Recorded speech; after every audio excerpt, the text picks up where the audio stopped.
Good morning, everybody, and welcome back to the channel. So it's October 31st, and we got our first hard freeze last night. It's only like 28 degrees this morning. It's a little bit chilly after coming off some fairly nice days. Just kind of slammed us down into the below freezing. Kind of got you get used to it a little bit, but we got everything running. We're gonna get started today, see what we can get done. The old M3 starts pretty good in the cold. I was surprised. Takes a little starting fluid, but it starts. So let's see what we can get done today.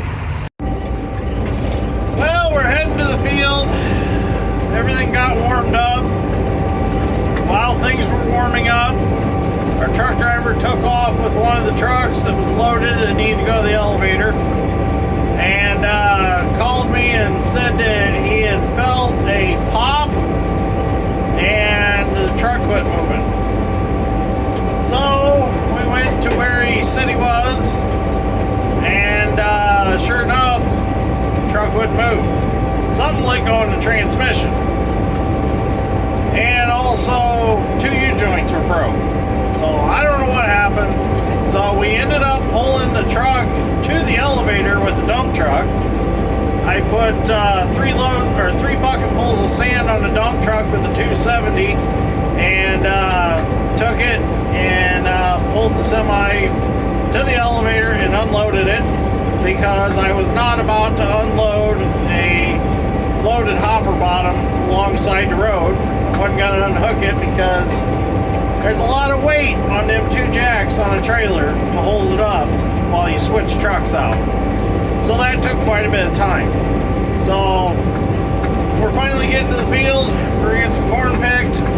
Dad's already at the field that we're going to. It's right up here. He's getting the ends broke in. And I'm going to get in here with the M3 and work my way to one of the back fields. I'm going to let him stay up here because there's smaller ears, and he's got the hydraulic adjustable stripper plates on that head. So it allows them to pick those smaller ears without them going through the rolls and getting chewed up. So we'll just go out back and we'll get in that field. We'll stay back there.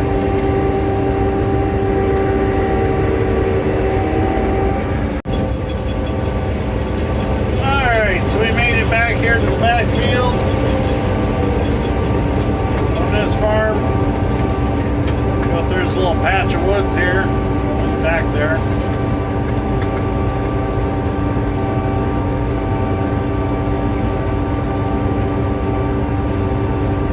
Figure out how to break this in. I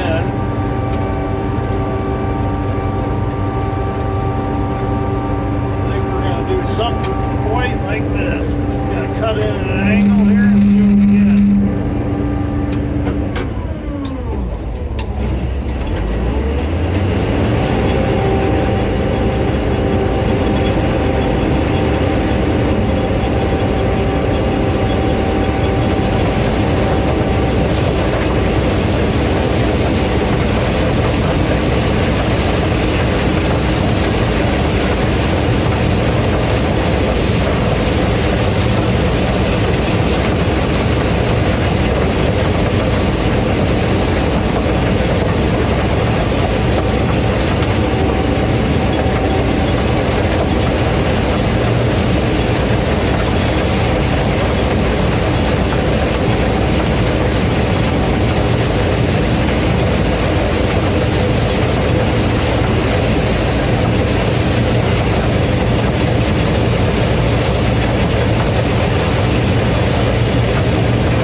Last night my camera died and I didn't have a charger with me, so I just left it dead. So yesterday was October 31st. Today is November 1st, and as you can see, things have drastically changed. We've got some snow on the ground. So we can't do nothing until this snow melts off. So we've got some work that needs to be done on the combine, so we're going to run the 2388 back to the shop. Both in-row dividers on the head need some repair. They got missed a couple bolts, they're a little bit floppy, and then the M3 needs a couple things done to it. So we'll get all that done, and then hopefully the sun will come out, which it looks like it's trying to, and thaw things off, and maybe we can run some more corn this afternoon. So let's see what happens. So it's kind of interesting. I was scrolling through Facebook earlier, and a friend of mine, he done a poll on farmers being behind, and you could vote on it. And as of right now, the poll is saying that 30% of farmers in our area are way behind. And you can see there's still a lot of crops out. I mean, this is our neighbor's corn, it's still in. Ours is still in over here. We're all behind. That wet weather that we had just messed us all up. So hopefully things will straighten out. It's supposed to warm up tomorrow. It's supposed to be warm the rest of the week. So, well, the rest of the week, I suppose. Tomorrow's already Thursday. Got Friday and Saturday. Hopefully it shapes up. So I'm kind of hoping this was just a cold snap with some snow, and this'll pass, and then maybe we'll get some nice weather until Thanksgiving. But who knows what's going to happen. It's been a rough fall so far. I mean, just rain, wet, and more wet, and just terrible. But we still got a lot of soybeans out. But there's no touching them until this shapes up. So. Well, it's amazing how Indiana weather changes, because this is the same day, but in the afternoon, November 1st. So you can see all the snow is gone. Things are dried off. We're going to pick some corn. It's already like 4:30, so we're going to see what we can salvage of the day. We spent most of the morning pulling the transmission out of the black Kenworth, so we've got that out. That's going to go to Vanderhags and get fixed or rebuilt or whatever it needs since the truck quit moving. So we're going to see how much corn we can get shelled this afternoon, or this evening. Now there are some burr cucumber issues out in this field, or pickle vine as I call it. So you're going to see some of that.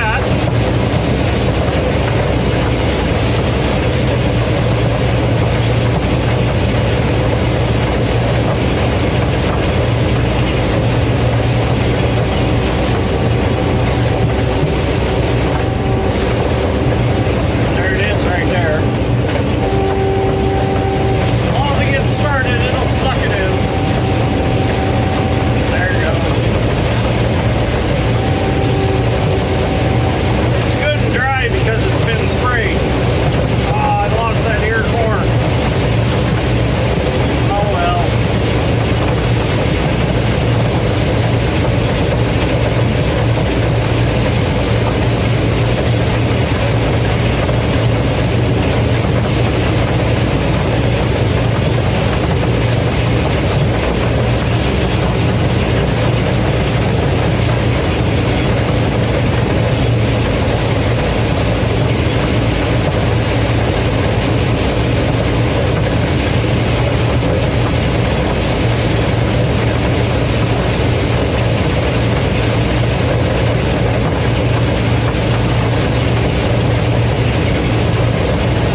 Okay, so we got that field done.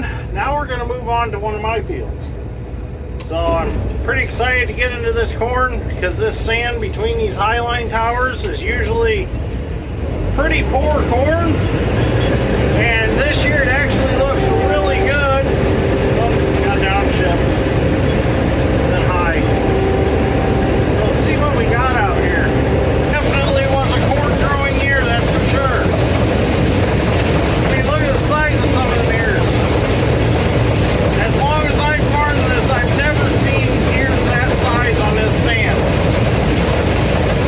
It is also dairyland seeds,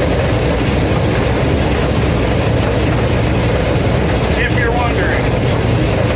Sold to me by my buddy Zach Green. So if you're up here in Indiana and you want to try some dairyland seeds, get a hold of Zach Green. He'd be more than glad to help you.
Last night and we had to quit, especially with some of the pickle vine issue we have. Once that stuff gets a little moisture on it, it definitely gets tough.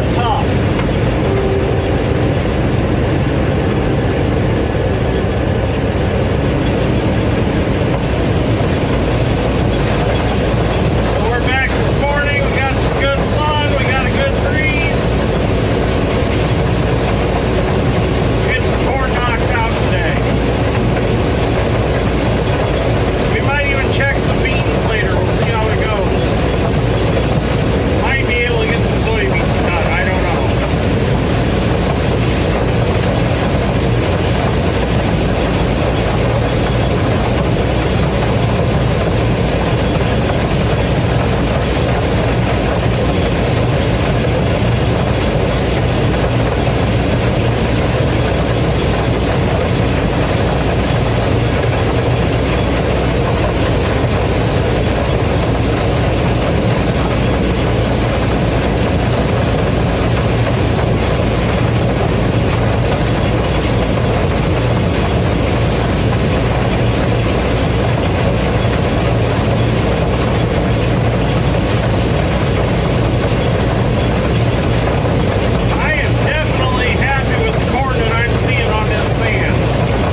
lines off the best we could. Prevent spreading them pickle vine seeds. You can't get them all off them, but you get a lot of them off. We're going to head to another field of mine that I picked up this spring. So this is about 13 acres, and it's actually some really gravelly soil, but the corn looks really good on it. So we'll go there and see what we got there. Yeah, it looks like we got some good corn here. Get down here to the end and we'll get started on it. The M3 don't go as fast down the road as the L2s do. I think it's because it's got smaller drive tires.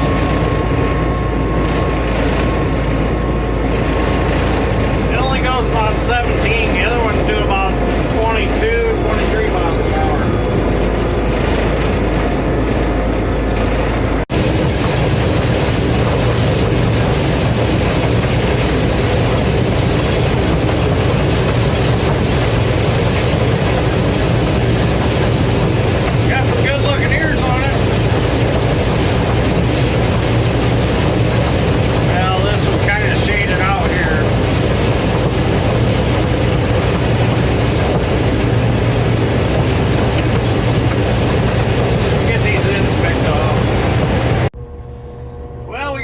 On this end picked off. Let's head to the other end.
tested on this whenever in town, grabbed some.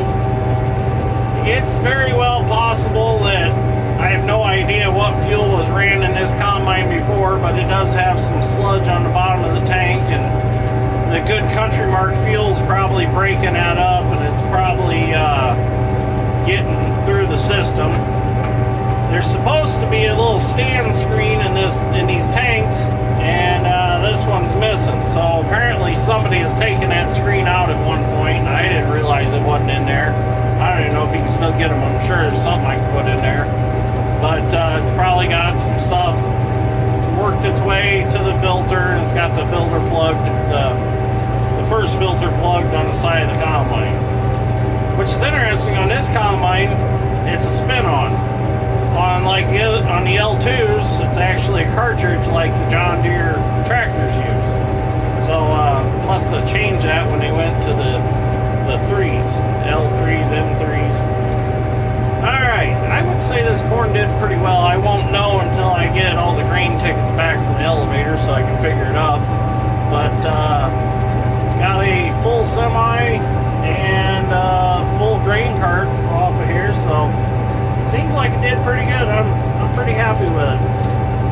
I really thought this spring, when everything was so dry, that it was going to be a really bad fall, but so far it hasn't been too bad. Could have been way worse. Seems like it was a corn year for sure. Alright, let's see if we can find some more to pick today.